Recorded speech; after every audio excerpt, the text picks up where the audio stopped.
Assalamualaikum warahmatullahi wabarakatuh. Selamat pagi dan salam sejahtera untuk kita semua. Perkenalkan, nama saya Marta Batimata, NIM 101542304146 dari SMA Negeri 35 Maluku Tengah. Saat ini saya adalah mahasiswa PPG dalam jabatan Angkatan 3 tahun 2023 Universitas Unhail Ternate.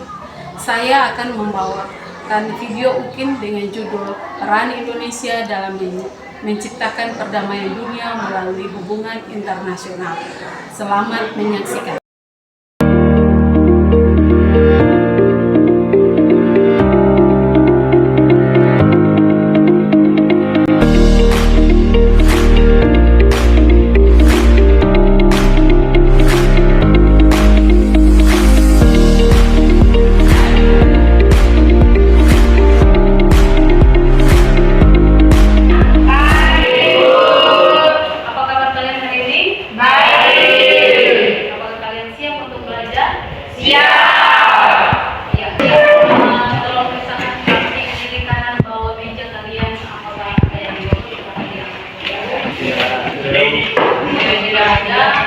Berarti semuanya hadir ya? Semuanya dipersilakan berdiri. Tepuk 2. Tepuk 3. Ya. Hari ini kita akan belajar tentang peran Indonesia dalam menciptakan perdamaian dunia melalui hubungan internasional. Ibu minta kalian sendiri yang membacakan tujuan pembelajaran kita di hari ini. Dimulai dari yang pertama. Menjelaskan makna hubungan internasional. Menerapkan pentingnya hubungan internasional bagi Indonesia. Dan analisis politik luar negeri Indonesia dalam menjalin hubungan internasional. Yang keempat. Berdasarkan analisis tentang peran Indonesia dalam perdamaian dunia sesuai dengan Undang-Undang Dasar Negara Republik Indonesia tahun 1945. Kita buat kesepakatan dulu. Ini pembelajaran ini yang Ibu gunakan modelnya itu adalah model PBL. Yaitu pertama, makna hubungan internasional. Hubungan internasional itu berarti hubungan antar, ada yang bisa jawab? Antar negara, ya betul. Gambar apakah ini? Ya, selain dari hubungan internasional, gambar.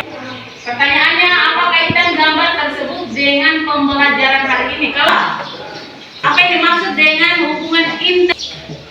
Hubungan internasional berarti hubungan antara antar negara atau antar bangsa. Hubungan internasional berarti hubungan antar negara. Nah, kemudian berikutnya, menurut kalian apa yang terjadi jika satu negara itu tidak menjalin hubungan dengan negara lain? Silakan Kakak Pistin. Ini Bu, contohnya saja manusia dinyatakan makhluk sosial saling membutuhkan, apalagi negara. Bila negara tidak membangun hubungan internasional, ketika mendapat kesulitan dari negara tersebut, pasti memerlukan bantuan dari negara lain, sehingga dibangun hubungan internasional. Mengikuti semua hubungan yang terjadi melampaui batas-batas negara. Ini untuk asas hubungan internasional itu ada 5 asas. Diplomasi, negosiasi, lobby, berikutnya lagi propaganda, ditambah lagi dengan 2 lagi, yaitu ekonomi dan kekuatan militer. Jadi ada 2 faktor. Yang pertama itu faktor internal, di faktor eksternal. Yang berikutnya perbedaan kondisi suatu negara yang berbeda dengan negara lain. Dan dikatakan bahwa 3 hal atau 3 faktor yang menjadi perbedaan antara tiap negara itu. Yang pertama itu sumber daya alam, sumber daya manusia, dan jumlah penduduk. Indonesia dalam PBB. Lalu yang berikutnya bangsa Indonesia dengan negara-negara lain. Biasanya yang pertama itu yang telah Ibu sampaikan. Jadi Ibu minta kalian langsung bagi kelompok. Ini karena sudah bagi kelompok, silakan kalian kerja link yang telah Ibu kirimkan, tugas yang Ibu kirimkan lewat link. kalian masing-masing. Ada 4 pertanyaan. Yang pertama, dari berita yang kalian baca, kira-kira yang pertama itu apa kesimpulan yang dapat kalian rumuskan setelah membaca berita di atas? Yang kedua, apabila dikaitkan dengan pengalaman Pancasila, termasuk dalam sila keberapakah kontribusi bangsa Indonesia terhadap perdamaian di Palestina? Jelaskan. Kemudian yang ketiga, bagaimana penilaian kalian atas peran Indonesia dalam menjalin hubungan internasional dengan negara lain? Lalu yang terakhir, apa saja saran yang dapat kalian ajukan kepada pemerintah untuk mengaitkan peran Indonesia dalam menciptakan perdamaian dunia melalui hubungan internasional? Silakan kalian, kasih waktu 5 menit.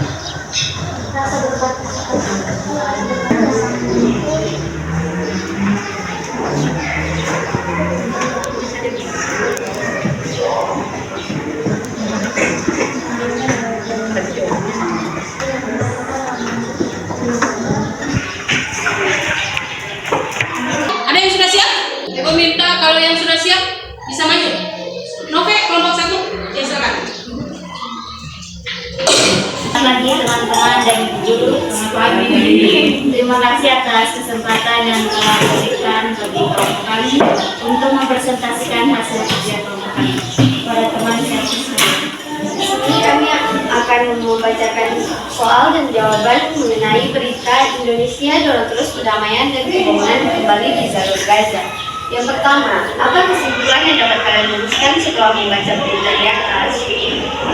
Jawabannya adalah kesimpulan keseriusan dan komitmen dari pemerintah Indonesia untuk turut aktif berpartisipasi dalam mewujudkan perdamaian dunia. Yang kedua, apabila dikaitkan dengan pengalaman Pancasila, termasuk ke dalam sila berapakah kontribusi bangsa Indonesia terhadap perdamaian Palestina? Jawabannya adalah termasuk dalam sila kedua, karena pada sila tersebut berbunyi kemanusiaan yang adil dan beradab. Ketiga, bagaimana penilaian kalian atas peran Indonesia dalam menjalin hubungan internasional dengan negara lain? Jawabannya adalah sudah sangat baik, karena bangsa Indonesia memiliki jiwa kemanusiaan yang tinggi, yaitu dengan membantu perdamaian di Palestina. Keempat, apa saja saran yang dapat kalian ajukan kepada pemerintah untuk mengaitkan peran Indonesia dalam menciptakan perdamaian dunia melalui hubungan internasional? Sarannya adalah meningkatkan kerjasama antar bangsa, dan yang terakhir adalah berperan aktif dalam organisasi internasional. Kemudian, setiap kegiatan yang menyangkut aspek regional dan internasional yang dilakukan oleh pemerintah, tingkat pusat dan daerah kelompok tersebut. Sekian dari hasil presentasi kami. Mungkin dari teman-teman ada yang mau bertanya di persilakan. Silakan, ada yang mau bertanya? Ya, silakan. Selamat pagi semuanya. Selamat pagi. Di sini saya dari kelompok 4 ingin bertanya kepada kelompok 1. Tadi yang seperti sudah dipaparkan, Indonesia memberi bantuan kepada Gaza. Nah, selain itu, selain Palestina, negara mana sajakah yang pernah Indonesia bantu? Itu saja, sekian dan terima kasih. Oke, di sini saya akan menjawab pertanyaan dari kelompok 4. Sebelumnya terima kasih karena sudah bertanya kepada kelompok kami. Jawabannya adalah seperti negara Vietnam dan Kamboja, di mana Indonesia mengirimkan pasukan Garuda untuk membantu negara-negara tersebut. Mungkin itu saja yang dapat kami jawab. Kurang dan lebihnya saya ucapkan terima kasih. Iya. Tepuk tangan dulu.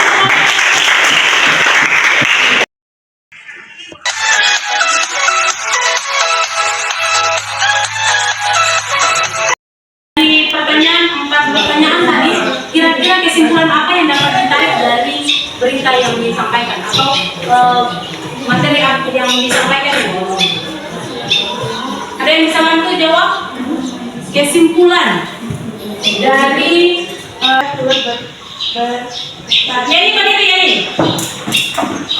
Indonesia turut berpartisipasi untuk membantu negara Palestina karena sesuai dengan Undang-Undang Dasar 1445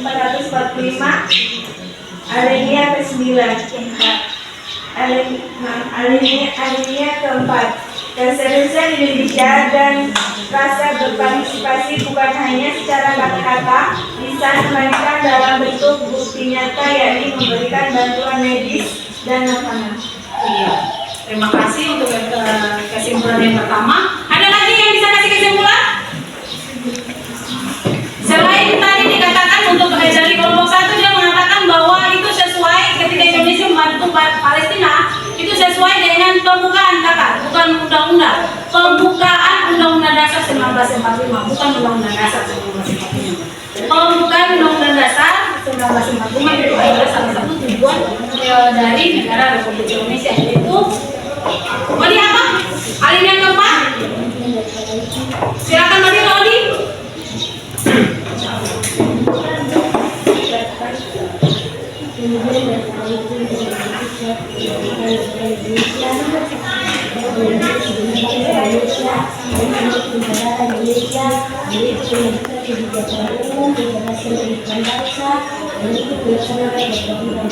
Iya, salah satunya adalah ikut melaksanakan ketertiban dunia. Bukti nyatanya itu ketika Indonesia mengirimkan bantuan ke Palestina. Nah, kemudian itu juga kemudian ada lagi Pak kesimpulan yang lain? Oke, dari kelompok 3. Silakan kelompok 3. Kita bisa mengetahui apa arti bersama, misalnya negara kita mengalami kekurangan, negara lain dapat menyalurkan kelebihan mereka kepada negara kita. Oh iya, terima kasih. Nah, dengan tadi sudah yang dikatakan bahwa yang pertama sesuai tujuan dari negara kita, yaitu yang terdapat dalam alinea keempat. Kemudian bukti nyatanya itu adalah memberikan bantuan ke negara Palestina. Kemudian yang ketiga, menurut kelompok 3 bahwa dari kerjasama antar negara Indonesia dengan negara-negara lain, melalui kerjasama tersebut kiranya ada kekurangan-kekurangan yang ada di negara kita dapat diberikan bantuan atau dapat meminta bantuan dari negara-negara lain. Nah, itu saja supaya tetap semangat. Silakan berdiri. Sedikitnya harus jujur, karena ini kita belajar tentang kejujuran. Tepuk 1. Tepuk 2. Tepuk 3. Tepuk 1, 2, 3.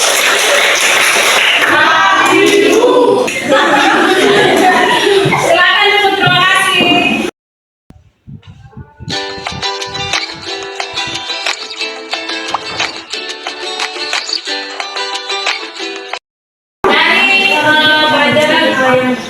Yang kalian terima hari ini, kira-kira ada pertanyaan yang harus Ibu sampaikan yang Ibu telah buat di sini dan Ibu telah kirimkan untuk kalian itu. Yang pertama atau pernyataan yang pertama, kira-kira setelah Indonesia memproklamasikan kemerdekaannya, salah satu negara yang mendukung kemerdekaan negara Indonesia itu adalah negara Mesir. Benar atau salah? Kelompok 1. Pembukaan Undang-Undang Dasar Negara Republik Indonesia tahun 1945 alinea ke-3 merupakan dasar kebijakan politik luar negeri. Benar atau salah? Salah. Yang Hatta, Wakil Presiden Republik Indonesia merupakan pencetus prinsip politik luar negeri Indonesia bebas aktif. Benar atau salah? Benar. Ibu percaya tugas yang kalian kerjakan itu silakan kirimkan kembali ke Ibu. Dan kita akan masuk ke materi berikutnya lagi, yaitu hubungan internasional. Akan perdamaian dunia melalui organisasi internasional, itu materi untuk minggu depan. Demikian sampai di sini pertemuan kita. Ada tugas nanti yang akan Ibu kirimkan lagi untuk kalian kerjakan. Kemudian minggu depan ibu harap untuk dikumpulkan. Selamat pagi anak-anak. Pagi, Bu. Sebelum kita bubar dari kelas ini, ibu minta Robi lagi pimpin.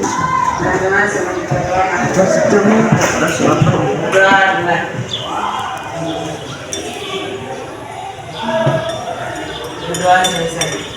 Kalau kita dengan pengetahuan kita itu terdiri dari dua bagian, yaitu ilmu pengetahuan dan teknologi.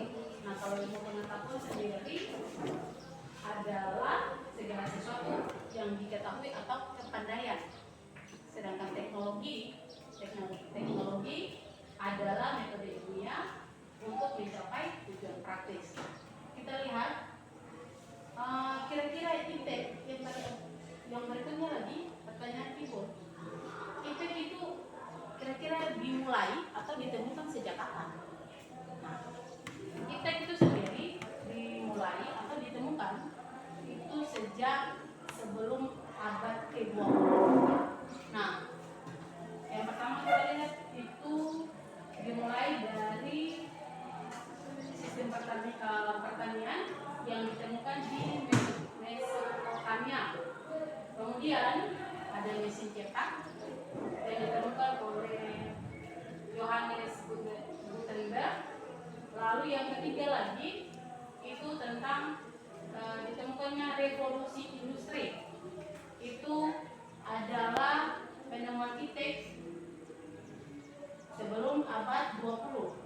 Sedangkan pada abad ke-20, nah ini penemuan IPTEK pada abad ke-20.